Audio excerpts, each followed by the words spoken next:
আমরা সবসময় ভাবি আমরা সুখী নয়। এই সুখী নয়ের পেছনে অনেকগুলো কারণ আছে। সেই কারণগুলো থেকে যদি আমরা নিজেদের একটু সরিয়ে রাখি তাহলে আমরা সুখী হতে পারি। তার মধ্যে হচ্ছে ১ নম্বর হচ্ছে অন্যের কাজে সবসময় নাক না গলানো। আর সবসময় সবাইয়ের মধ্যে না ঢুকে পড়া।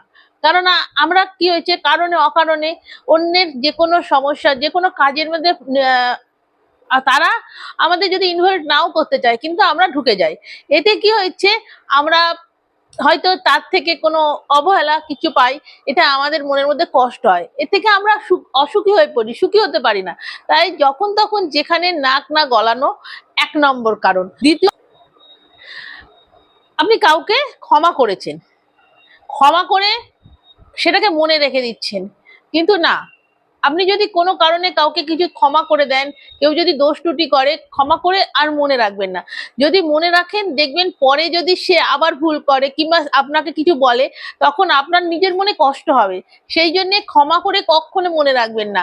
ক্ষমা করে দিয়েছেন, যেটা হয়ে গেছে সেটা মিটে গেছে, বাস সেখানেই আমরা যাতে পারি শেষ করে দিতে পারি। সেই ৩ নম্বর সবসময় কিছু ভালো কাজ করার পর স্বীকৃতি দাবি করবেন না। দেখবেন তাহলে মনে কষ্ট, আপনাকে হয়তো স্বীকৃতি দিচ্ছে না কোনো কারণে, আপনার ভালো কাজের প্রশংসা করছে না, তাতে আরো কষ্ট হবে। তার থেকে স্বীকৃতির কথা মনে করার দরকার নেই। আপনি ভালো কাজ করেছেন, যাই করেছেন আপনার কর্তব্য আপনি করে যাবেন, স্বীকৃতি আদায় করার দরকার নেই। আপনার মনে যদি কোনো সময় হিংসা বোধ আসে, ফার্স্ট আপনি তো হচ্ছে এইগুলো করবেন। তাছাড়াও যদি আপনার মধ্যে হিংসে লোভ এগুলো আসে, এগুলোকে আগে মাটি চাপা দিয়ে রাখবেন, মানে বাড়তে দেবেন না। হিংসে যদি মনে একবার ঢুকে যায়, একবার আসে, দেখবেন তার থেকে আপনি আরো মানে খারাপের দিকে চলে যাবেন, আর এর থেকে আপনি ভালো থাকার থেকে খারাপ থাকবেন। তাই যদি আপনার মনের মধ্যে হিংসে ভাবটা আসে, ওকে মাটি চাপা দিয়ে রাখুন, দেখবেন আপনি ভালো থাকবেন। এই কয়েকটা জিনিস ছোট ছোট আমরা করলে কিন্তু আমরা পারি ভালো রাখতে। আর আমি আরেকটা বলবো, নিজেকে বদলানোর কথা। আমি কোনো কারণে কারোর মনের মতো হচ্ছি না, কোনো কারণে খারাপ আমি বুঝতে পারছি, কিন্তু চেষ্টা করছি না ভালো হবার। সেখান থেকে আমাদের বেরিয়ে আসতে হবে, সব সময় নিজেদের বদলাতে হবে। হ্যাঁ, একদিন আমি হয়তো খারাপ ছিলাম, আমি ভালো ছিলাম না, কিংবা আমি ভালো ছিলাম, তখন কিন্তু খারাপ হবার জন্য বদলাতে দরকার নেই। কিন্তু যদি আমি কোনো ক্রমে কিছু হয়, অন্যকে আমি শেখাবার আগে নিজেকে বদলাবো, নিজেকে সেই সেরকম তৈরি করব, তাহলে নিজেকে বদলাতে হবে, তাহলেও দেখবেন আপনি ভালো থাকতে পারবেন। আর একটা হচ্ছে সহ্য শক্তি, আপনার মধ্যে সহ্য শক্তি আনতে হবে। আপনি যদি সহ্য করার ক্ষমতা যদি নাই থাকে, তাহলে আপনি কোনো কিছু থেকে পরিত্রাণ পাবেন না।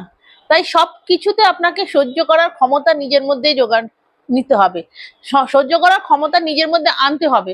তাই সহ্য শক্তি আপনাকে রাখতেই হবে। যেটা থেকে পরিত্রাণ পাচ্ছেন না তাকে সহ্য করে নিতে হবে আপনাকে, তাতে আপনি ভালো থাকবেন।